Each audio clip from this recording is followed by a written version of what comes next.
Thokozani. Ngiyanibingelela emakhaya Nkosazana Yamanzi Zanemvula kaphunga nomageba kaZulu omnyama ondlela zimhlophe. Itawu yalehaha nakwa kamtawu kwakahlalile. Ngibulise nakubogogo bamaxoxa, ngibulise nakubomnguni, ngibulise nakubonene bokankosi bakadlamini, makhosi amakhulu. Ngiyabonga abalaleli ukuthola ithuba namhlanje lokuthi ngiphinde ngikhulume nani nje ngibe mfishane. Namhlanje ngizokhuluma ngabalozi labo sibabiza ukuthi umnono wethu osemanzini.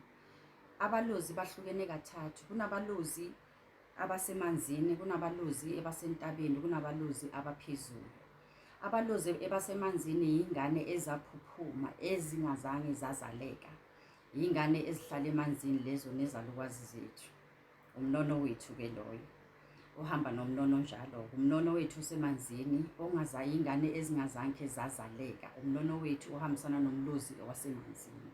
Bese sibe nabalozi basentabeni ohambisana nomnono weingane ezazaleka.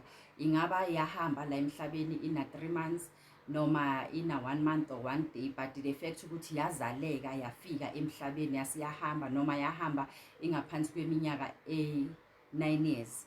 Abalozi basentabeni labo.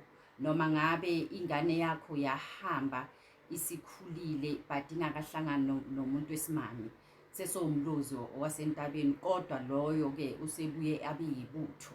Ngoba there's a difference between abalozi abahamba nomnono kanye nebutho. Amabutho ke yile insizwa ezahamba zingakahlangani nentombi, ezinye ezahamba zingakagani, or amakhehla ahamba angakashadi ayawela emabuthweni wasentabeni. Bese sibe nomlozi owaphezulu, amakhosi lawo esiwabiza ukuthi awaphezulu.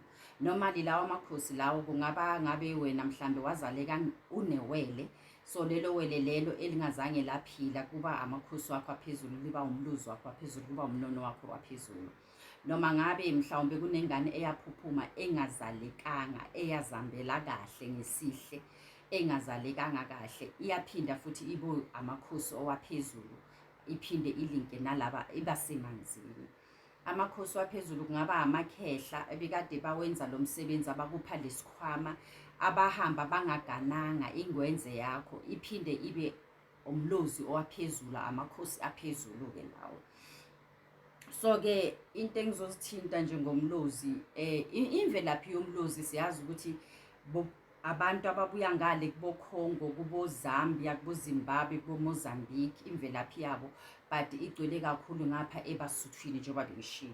So but ke ngoba sesishadene kakhulu sokugcwele sokwandile, yingakho ke manje isimo somlozi wonke umuntu azithola ayiyo. Yebo uyaba inyanga ulahla amathambo phansi, kodwa kufunde wona umlozi.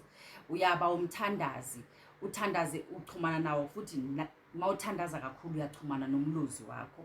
The signs ozozibona mawunomlozi, uma uya entabeni uzohlangabezwa yinyoni, and kumele mawufika ushaya amakhwele entabeni kula uhlangana nawe nomlozi wakho wasentabeni.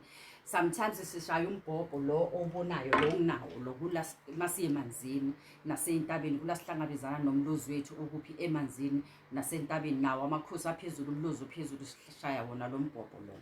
Kumele uthandaze, ulunyelwa indlebe kakhulu. Uhlala uzwa inyoni ekseni zikuculela and zigcwala kakhulu la uhlala khona. Lezo zinto ngeke ngazisho ngaphambilini.